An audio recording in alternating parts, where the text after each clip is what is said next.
So what really excites me the most about this National Weekend of Invitation is that it's national. Jesus says, go to the nations. So we're going to the nation as a church together, and we're going to have this stories to tell, people that are, perhaps just on the outside, perhaps just waiting, have an expectation of what the church could do and what the church could be. They're going to be invited.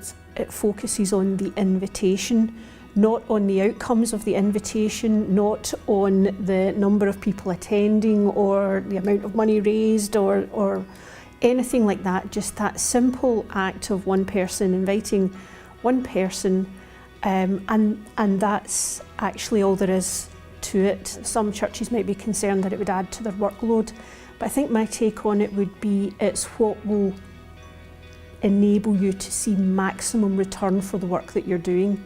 You can prepare a fantastic welcome team, you can have the best trained folk doing that, you can do amazing teas and coffees after the service, but if you've never invited anyone to join it, to join with you in that, then actually what is that work for?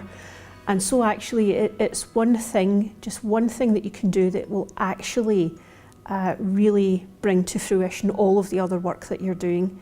What excites me about the National Weekend of Invitation is again seeing that the church is coming together and working together in this, and the sense of unity, but also the stories that are going to come out of this, of people who have maybe not shared their faith or not invited anybody for a number of years for whatever reason, but just maybe gathering a bit of confidence and courage when it comes to doing that, and realising that they can do that they can actually impact somebody's life.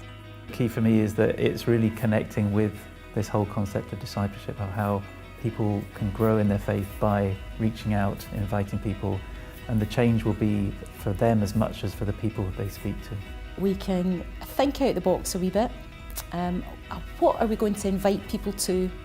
Is there something special that's perhaps not about a church service? Could we have a celebration together? Could we invite people, I suppose, the invitation to the feast? I think about all the dinners that Jesus went to.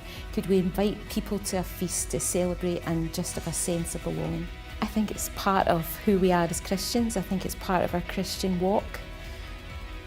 We invite people for dinner, we invite people to go to the cinema together. It's part of who we are. And it's a simple thing to do. Maybe not easy, but it's a simple thing to do. If I could say one thing to Church of Scotland churches, it would be just to get on board with this and really join us in this. And for a long time our focus has been on decline, but let's shift that focus on what God can do within the country and what God is already doing in the country, but we can do that together. And so really to get on board and see what happens. If I could say one thing to Church of Scotland churches, I would say to really embrace this. I have a feeling it's one of those things that if you kind of do it, it will kind of work, but if you really do it, it will really make a difference.